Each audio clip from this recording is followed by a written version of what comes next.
안녕하십니까. 옥션 마스터가 진행하는 패스파인더 경매 강좌 PT를 시작하겠습니다. 오늘 제가 소개시켜 드릴 물건은 그동안 이 아파트 단지가 경매 물건이 굉장히 희귀한 그런 일종의 레어템이었었는데, 최근에 경매 물건이 급속히 늘어났습니다.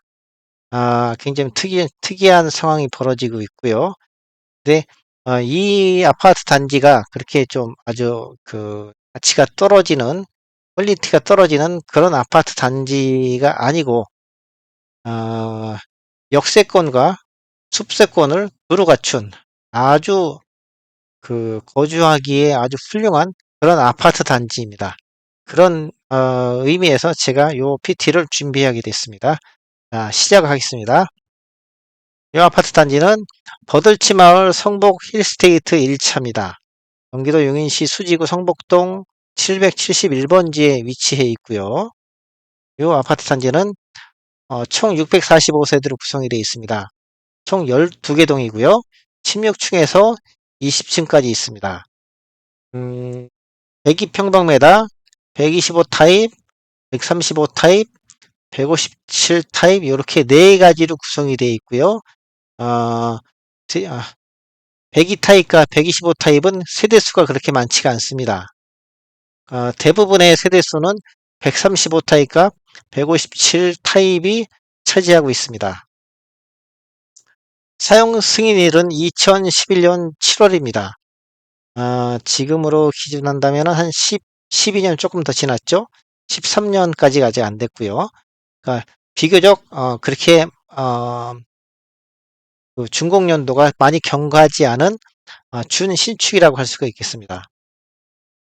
그러다 보니까 이 아파트 단지의 특징이 가성비가 상당히 좋습니다. 나중에 뒤에서 이제 설명을 드릴 텐데요. 가성비가 아주 뛰어난 아파트입니다. 주차 대수는 총 1304대입니다.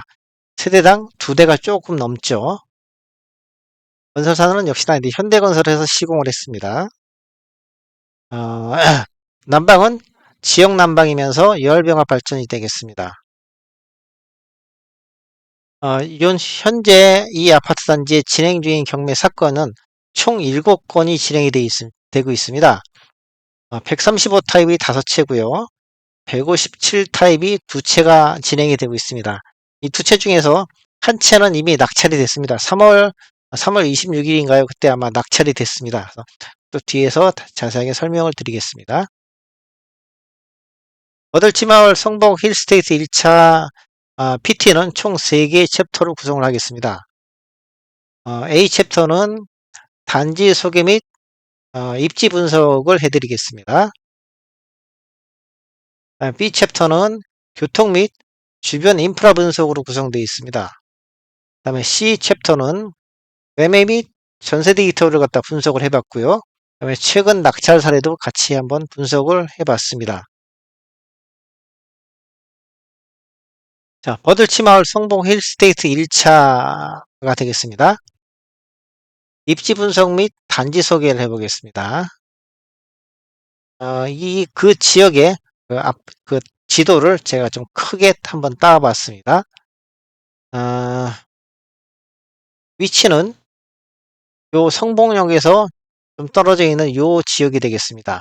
성봉역에서 도보로도 성봉역을 도보로도 이용이 가능하고요. 물론 대중교통으로도 충분히 가능한 그런 거리입니다. 단지 북쪽으로 보면은 판교가 위치해 있습니다. 판교에는 많은 이제 IT 기업들이 입주를 해 있는데요. IT 기업의 그 직원들의 배후 주거 단지로 굉장히 각광받고 있습니다. 요 신분당선을 따라서 쭉 위로 북쪽으로 올라가면은 강남역이 있습니다. 신분당선을 이용할 경우에 성봉역에서 강남역까지 약 한 30분 정도 소요됩니다. 30분이면은 강남에 입성할 수가 있는 그런 아주 우수한 교통 여건을 갖추고 있다고 하겠죠. 단지 남쪽으로는 광교 신도시가 위치해 있습니다. 그다음에 그것보다 좀 더 남쪽으로는 삼성전자 수원 사업장이 위치해 있고요.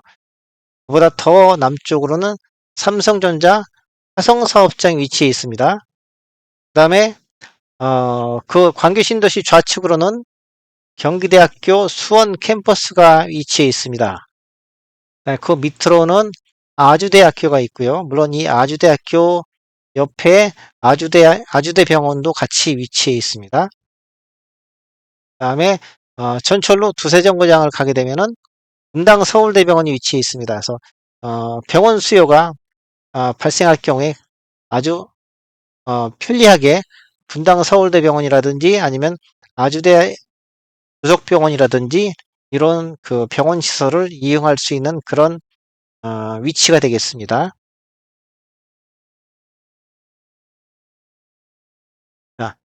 좀 더 확대된 지도입니다. 이 지역이 버들치 마을 성복 힐스테이트 1차 아파트 단지가 위치해 있습니다. 어, 성복역까지 도보로 제가 걸어봤는데 한 12분 정도 소요됩니다. 물론 이제 사람에 따라서 좀 편차는 있겠지만요. 이 정도면 뭐 출퇴근 시간에도 충분히 도보로 성복역을 이용할 수 있는 그런 거리가 되겠습니다. 그다음에 단지 바로 접해서 수변 산책로가 있습니다. 수변 산책로가 이제 위치해 있는데 요 수변 산책로를 따라서 쭉 좌측으로 올라가면은 광교산과 연결이 됩니다. 광교산에서 발원된 아주 맑은 그 이런 하천이 요 단지 바로 앞에 위치해 있습니다. 성복역에 가면은 롯데몰 수지점이 위치해 있습니다. 롯데몰 수지점은 아마도 롯데몰 중에서 상당히 아마도 제가 보기에는 제일 크지 않을까 하는 그런 아주 굉장히 큰 쇼핑몰이 되겠습니다. 네, 단지 바로 맞은편에 초등학교가 위치해 있습니다. 그다음에 그 맞은편으로는 중학교가 위치해 있고요. 이렇게 전체적으로 봤을 때 교통 여건이라든지 주변 인프라가 상당히 우수한 그런 단지가 되겠습니다. 이거는 이제 아파트의 메인 게이트 정문을 촬영한 사진입니다. 보시면은 뭐랄까요, 굉장히 좀 아주 그냥 그 아주 거대한 성곽 같은 그런 위압감을 느끼는 그런 단지가 되겠습니다. 그럼 단지 내부의 전경을 찍은 사진입니다. 녹지도 상당히 풍부하고요. 그다음에 단지 뒤쪽으로는 뒤에서 설명을 드리겠지만 광교산 자락인 매봉과 응봉이 위치해 있습니다. 그래서 아주 쾌적한 숲세권을 형성을 하고 있습니다. 단지 내부 전경입니다. 아까 말씀드린 그 광교산 자락에 그 매봉과 응봉이 접해 있는 아주 그런 그 녹지가 풍부한 그런 단지 내부 사진입니다. 그다음에 이 아파트의 특징이 단지 지상에 그 주차 대수가 그렇게 많지가 않습니다. 대부분의 주차 면적은 지하에 위치해 있습니다. 그래서 지상은 입주민들이 아주 자유롭게 또 안전하게 이용할 수 있는 그런 단지가 되겠습니다. 그다음에 또 다른 단지 내 전경인데요. 이렇게 아주 지은 지 얼마 안 된 깨끗한 그런 아파트 모습입니다. 두 번째는 교통 및 주변 인프라를 분석을 해보겠습니다. 요거는 이제 성복역입니다. 신분당선 성복역인데요. 단지에서 도보로 한 12분 정도, 물론 이제 이건 제 걸음인데요. 한 12분 정도 소요가 됩니다. 그래서 그 출퇴근 시간에 또는 뭐 어디 뭐 나들이 하실 때 이 전철을 아주 손쉽게 이용할 수 있는 그런 위치가 되겠습니다. 이게 앞에서 설명드린 그 수변 산책로가 되겠습니다. 광교산 형제봉에서 바로 나는 아주 청정하천입니다. 이 하천을 따라서 도보 요 산책로와 그다음에 자전거 전용 도로가 이렇게 잘 조성이 되어 있습니다. 요 정도 시설이면은 요 정도의 어떤 여건이면 사실 뭐 돈 들여서 헬스장 갈 필요가 없습니다. 그러니까 뭐 아주 그 깨끗한 자연 환경을 그렇게 이제 그 자연 환경이 주변에 위치해 있습니다. 요게 이제 그 롯데몰 수지점이 되겠습니다. 롯데몰 수지점은 지상 5층, 그다음에 지하 6층에 아주 거대한 규모고요. 연면적이 한 48,500평입니다. 5층에는 롯데 시네마가 입점을 해 있고요. 웬만한 그 백화점보다 훨씬 큰 그런 규모죠. 요거는 그 단지 맞은편에 있는 초등학교인 효자 초등학교가 되겠습니다. 2003년 3월에 개교를 했고요. 학생 수는 922명입니다. 요 정도 규모면은 상당히 학생 수가 많은 그런 초등학교인데 이것만 보더라도 이 지역의 평균 연령이 상당히 젊다는 걸 알 수 있죠. 그러니까 주변에 삼성전자라든지 판교에 입점해 있는 IT 업체들이라든지 이런 데 근무하는 아주 젊은 그런 그 세대들로 이 주변 단지들이 주로 구성이 되어 있습니다. 요거는 그 옆에 있는 성서중학교가 되겠습니다. 이것도 2011년 3월에 개교를 했는데 학생 수가 한 928명입니다. 역시나 이 지역이 굉장히 젊다는 걸 느낄 수 있는 그런 데이터죠. 요거는 이제 그 항공 촬영 사진을 제가 캡처를 해 왔는데요. 숲세권을 이렇게 형성을 하고 있습니다. 요게 이렇게 짙게 보이는 요 부분이 본건인 힐스테이트 아파트 단지인데 아파트 단지와 바로 옆에서 매봉과 응봉이 연결이 되어 있습니다. 요 매봉과 응봉은 광교산 줄기이고요. 이 능선을 따라서 쭉 가시다 보면은 광교산까지도 연결이 됩니다. 그래서 등산 좋아하시는 분들은 굳이 멀리 가실 필요 없이 바로 아파트 단지에서 신발 신고 나와서 등산화 신고 나와서 어, 커피 캔 커피 하나 들고 아주 이렇게 이 숲속 산책을 갖다 즐기실 수 있는 그런 단지가 되겠습니다. 마지막으로 매매 및 전세 데이터를 분석을 해보겠습니다. 그 다음에 최근 낙찰 사례도 같이 분석을 해보겠습니다. 요 데이터는 국토교통부 실거래가 자료를 가지고서 제가 데이터를 분석을 해봤습니다. 데이터를 분석을 해가지고서 차트로 플로팅을 해봤습니다. 자, 배기 타입 보겠습니다. 39평형이고요. 네이버 매매 호가는 8억에서 한 8억 8천 정도로 구성이 되어 있습니다. 요거는 요 배기 타입은 매매 건수가 그렇게 많지 않습니다. 최근에 작년 2023년 한 중순 정도에 한 3건 정도가 매매가 된 게 최근 데이터입니다. 8억 1천에서 한 8억 6천 정도 사이로 매매가가 형성이 되어 있었습니다. 전세보증금은 배기 타입의 전세보증금은 한 5억 4천 정도로 아주 안정적인 그런 모습을 보이고 있죠.